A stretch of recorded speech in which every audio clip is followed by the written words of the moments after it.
So why is Western Digital up by 500%, and most of it coming here in recent time? It's not for the reason that most people think. If you ask somebody about Western Digital, they might just think about the computer part. If they are a gamer, alright, you can buy a SSD for your gaming computer, you're comparing it to Samsung, see which one is better, perhaps you go with Samsung.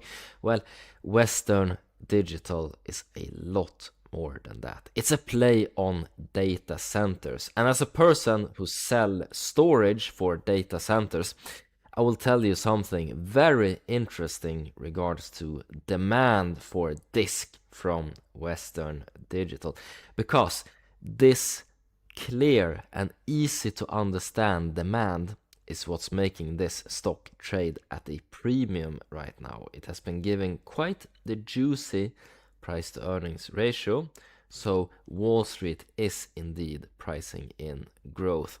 I also have to remember to talk a bit about the, what was it, 100 terabyte drives by 2029. I just have to mention this a little bit. I have to remember to do that by the end of the video. Alright, so the play on Western Digital. These are HDD disks. These are SAN disks. By the way, they own the company SanDisk as well. They're the parent organization in this case. Very nice branding.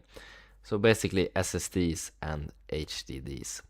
These are used in servers. These are used in storage. They are a crucial part of assembling this, right? And I think that due to the ecosystem where Western Digital is, it's an American company, they have close ties to, for example, Dell, HPE, they are a part of this ecosystem, a part of the supply chain, they have a corporation locked into place, you know, they're working together.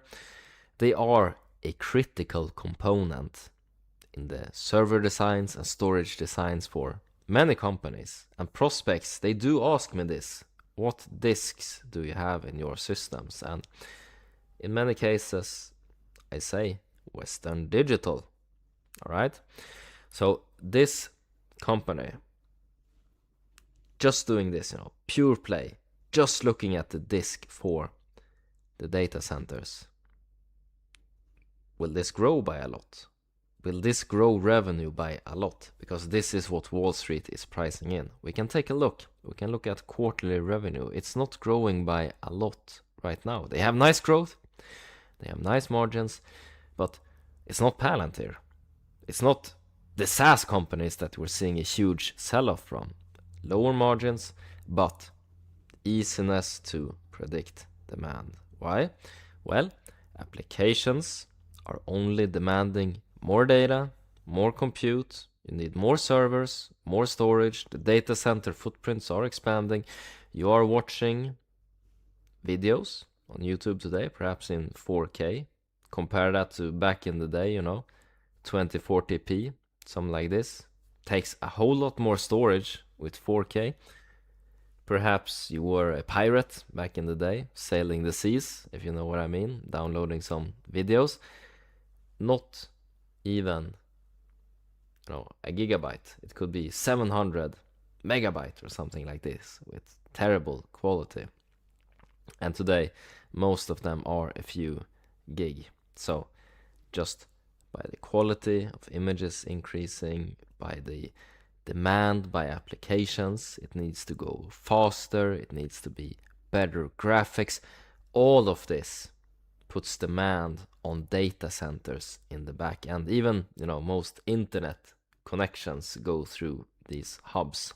So it's a very central part of modern infrastructure. Not to even mention, you know, AI and the build out there, training AI. So all of these servers, all of this storage require disk. It can be SSD, it can be HDD, depending on the workload, right?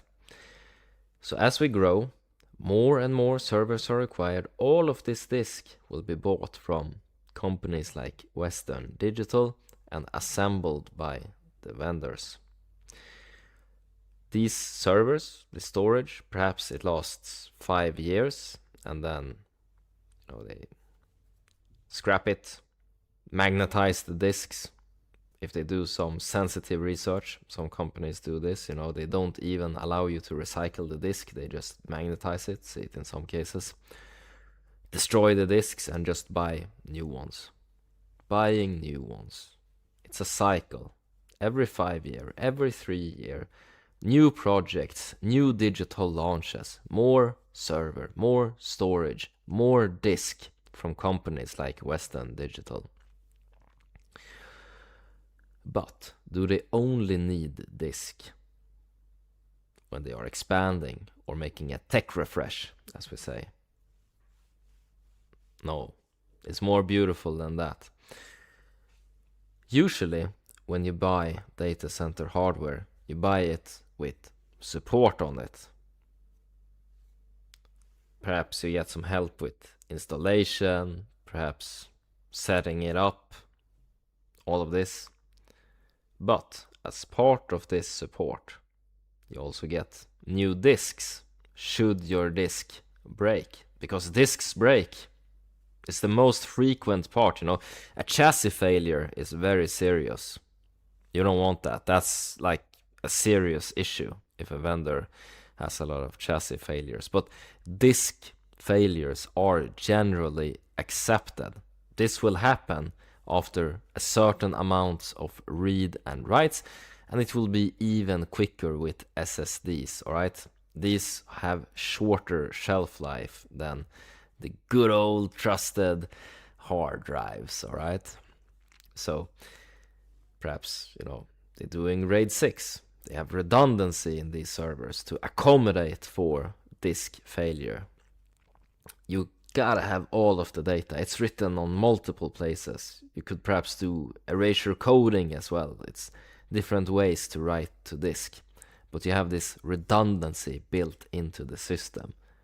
A need for more disk from, you guessed it by now, Western Digital. So companies are paying for support.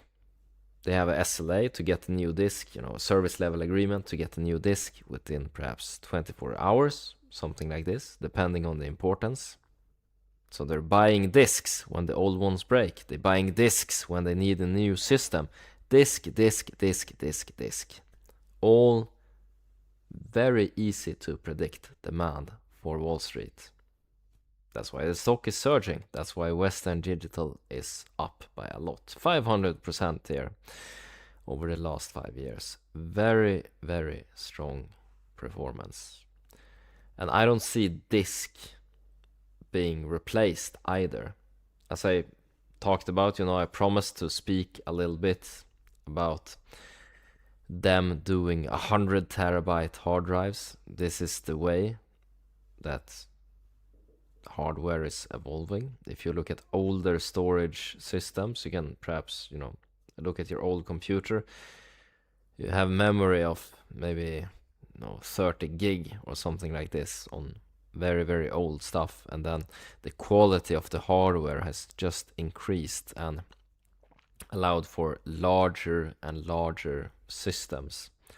So as disks get better, you see storage being sold that can accommodate 500 terabyte perhaps on a single storage appliance, and then you can scale that out, hook them up together to just accommodate petabytes and petabytes of data, building data lakes and all that beautiful stuff that companies are doing today, setting up offsites for backups. And there's massive needs. You need multiple copies of the data today should something happen. So just a massive demand for disk. You have your primary storage needing a lot of disk, and then you have a backup site needing a lot of disk.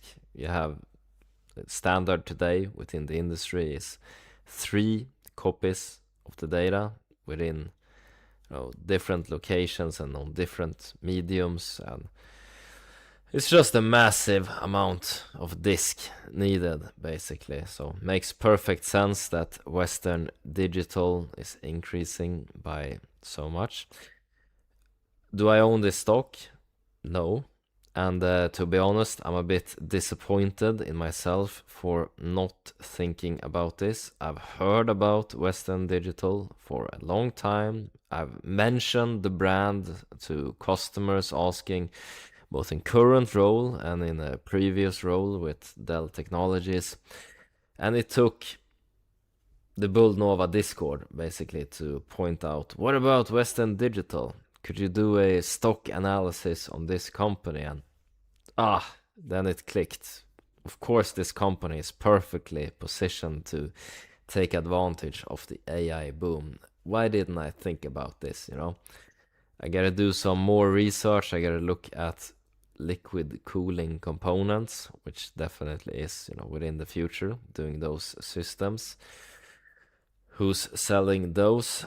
And then also take a closer look at network, although there's some legacy players that have a very strong grip on that market. Man, I shouldn't have missed Western Digital. I'm disappointed, to say the least. Anyways, that's been it, covering this company, Western Digital. And as always, hope you guys make a ton of money, whatever investments you decide to make. Take care now. Bye bye.